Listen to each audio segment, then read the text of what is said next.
అలానే మిసేశ్వరరావు సీతను రావణుడు అపహరించిన విధంగా ఇప్పుడు వెనిజులా అధ్యక్షుడు మదురోను ఆయన భార్యని ఇద్దరిని అమెరికా అపహరించేసింది, తమ దేశానికి తీసుకెళ్లి నిర్బంధించేసింది.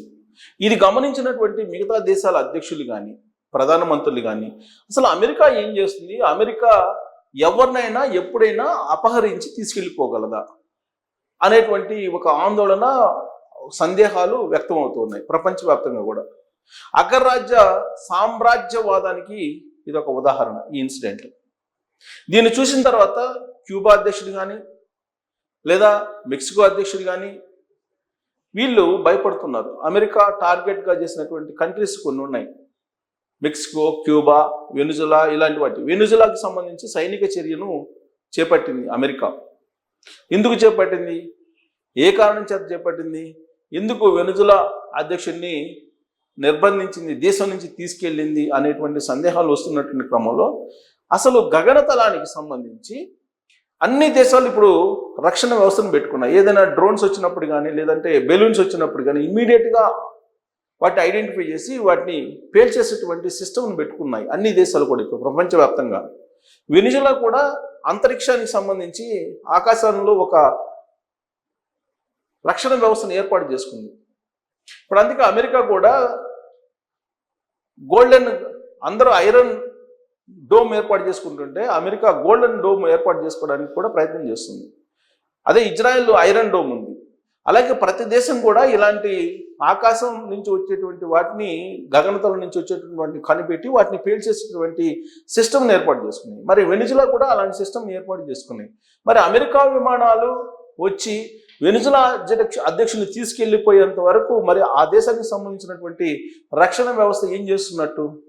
గగనతలంలో అమెరికా విమానాలు వస్తుంటే వాటిని గమనించలేదా అని అంటే మనకు గుర్తొచ్చేది పాకిస్తాన్ వ్యవహారం.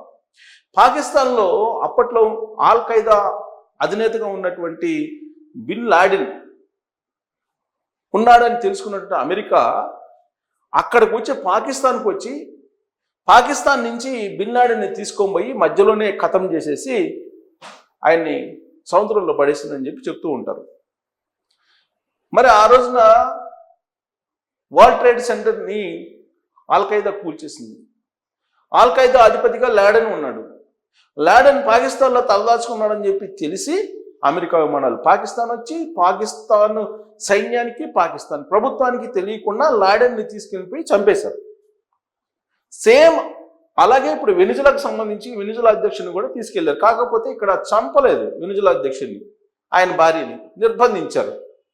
మరి ఇది చూసిన తర్వాత క్యూబా, మెక్సికో దేశాలు అలాగే అమెరికా వ్యతిరేకిస్తున్నటువంటి దేశాలు ఏవైతే ఉన్నాయో అవి భయపడుతున్నాయి, ఇప్పుడు ఆందోళన చెందుతూ ఉన్నాయి. ఐక్యరాజ్య సమితి జోక్యం చేసుకుంది. అమెరికాలో ఉండేటువంటి కొంతమంది ట్రంప్ వ్యతిరేకులు మరి రష్యా అధ్యక్షుడు పుతిన్ని కూడా అలానే చేస్తాడా ట్రంప్?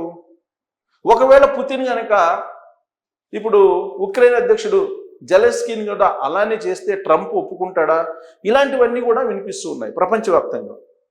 రష్యా, చైనా ఇవన్నీ కూడా వ్యతిరేకిస్తూ ఉన్నాయి ట్రంప్ చేసినటువంటి నిర్వాకాన్ని, వెనిజులా అధ్యక్షుడిని తీసుకెళ్ళిపోవడాన్ని. ఒకవేళ ప్రపంచ దేశాలు కనుక ఇప్పుడు ప్రశ్నించకపోతే రాబోయేటువంటి రోజుల్లో అమెరికా అధ్యక్షుడు, అమెరికా సామ్రాజ్యవాదం ప్రపంచంలో ఉండేటువంటి ఏ దేశానికి సంబంధించిన అధ్యక్షుడిని కానీ ప్రధానమంత్రిని కానీ తీసుకెళ్లేటువంటి అవకాశం ఉంది. అలాంటి సంకేతాలు ఇవ్వడానికి అమెరికా చేస్తుందా ఈ విధంగా? అప్పట్లో బిన్ లాడెన్ని తీసుకెళ్లి చంపినప్పుడు అమెరికా అధ్యక్షుడు ఒబామా ఉన్నారు, ఇప్పుడు ట్రంప్ ఉన్నారు. అసలు ట్రంప్ విధానాలు, ట్రంప్కి సంబంధించినటువంటి నిర్ణయాలు అక్కడ ఉన్నటువంటి ప్రజలే వ్యతిరేకిస్తున్నారు, అమెరికా ప్రజలు. అంతేకాకుండా ఎప్స్టీన్ అనేటువంటి ఫైల్స్ బయటకు వచ్చాయి. లైంగికపరమైనటువంటి ఆరోపణలు ఎదుర్కొంటున్నారు ట్రంప్. ప్రపంచవ్యాప్తంగా ట్రంప్ చేసినటువంటి నిర్వాకాన్ని ప్రశ్నిస్తున్నటువంటి, చర్చించుకుంటున్నటువంటి సమయం. ఈ సమయంలో ప్రపంచం యొక్క దృష్టిని మళ్లించడానికి, లేదంటే అమెరికా పౌరుల యొక్క మన్ననలు, లేదంటే అమెరికా పౌరులు తమ వైపు తిప్పుకోవడానికి వెనిజులా అధ్యక్షుడిని తీసుకెళ్లిపోయారు అమెరికా సైన్యం వచ్చి. ఇది ట్రంప్కి అనుకూలం, అమెరికా పౌరుల నుంచి సానుకూలత వస్తుంది అనేది ఒక వాదన అంతర్జాతీయ సమావేశంలో. రెండవది ఏంటంటే వెనిజులాలో ఉండేటువంటి ఆయిల్ కంపెనీలు ఏదైతే ఉన్నాయో అవి అపారమైనటువంటి ఆయిల్ నిక్షేపాలను కలిగి ఉన్నాయి. వాటిని సొంతం చేసుకునేందుకు అమెరికా పన్నినటువంటి ఒక కుట్ర. అందుకే వెనిజులా అధ్యక్షుడిని తీసుకెళ్లిపోయారు అనేది ఇంకొకటి చెప్తూ ఉన్నారు.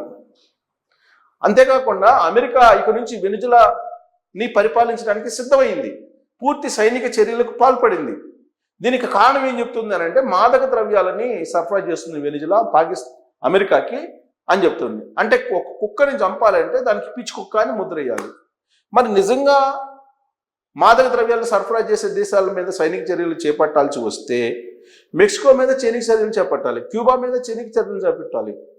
మరి ఎందుకు సైనిక చర్యలు చేపట్టలేదు అని అంటే, మెక్సికోకి గోడ కట్టేసాం, మాదక ద్రవ్యాలు సరఫరా కాదు. మరి వెనిజులాకి కూడా గోడ కట్టించుకునే కెపాసిటీ వెనిజులాకి అమెరికాకి మధ్య గోడ కట్టించుకునే కెపాసిటీ అమెరికాకి లేదా అంటే ఉంది.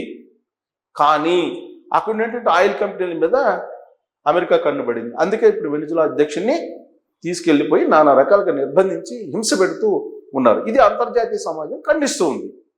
ఐక్యరాజ్య సమితి కూడా ఖండించేటువంటి ప్రయత్నం చేస్తుంది. కాకపోతే ట్రంప్ ఐక్యరాజ్య సమితిని పట్టించుకోడు, అంతర్జాతీయ సమాజాన్ని పట్టించుకోడు. ఆయన అమెరికా అధ్యక్షుడు అయిన తర్వాత రెసిప్రోకల్ ట్యాక్స్ అని చెప్పి వేస్తూ గందరగోళం సృష్టించి అమెరికాని ఆర్థిక సంక్షోభంలోకి తీసుకెళ్ళిపోయారు. దాంతో అక్కడ ఉన్నటువంటి ప్రజలు ట్రంప్ని వ్యతిరేకిస్తున్నారు. అనతి కాలంలోనే అత్యంత వ్యతిరేకతను తీసుకొచ్చుకున్నటువంటి అధ్యక్షుడు ఎవరైనా అమెరికాలో ఉన్నారంటే ట్రంప్. దాని నుంచి బయటపడటానికి ఈ వెనిజులా లాంటి సంఘటనలకు పూనుకుంటున్నారనేది మరొక అభిప్రాయం ఉంది. దీని మీద రకరకాల కథనాలు వస్తున్నాయి. వాటిలో నేను కొన్ని చదివి వినిపిస్తాను.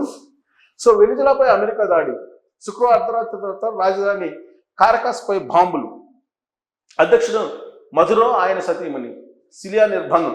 వెనిజులాపై సైనిక చర్య తప్పదని కొన్నాళ్లుగా చెప్తూ వస్తున్న అమెరికా అధ్యక్షుడు ట్రంప్ అన్నంత పని చేశారు. శుక్రవారం అర్ధరాత్రి దాటిన తర్వాత అమెరికా సైన్యం ఆపరేషన్ అబ్జల్యూట్ రిజాల్వ్ పేరుతో వెనిజులాపై భీకర బాంబు దాడులతో విరుచుకుపడింది. ఆ దేశ అధ్యక్షుడు నికోలస్ మాదురోను ఆయన సతీమణి సిలియా ఫ్లోరిస్ను నిర్బంధంలోకి తీసుకుంది.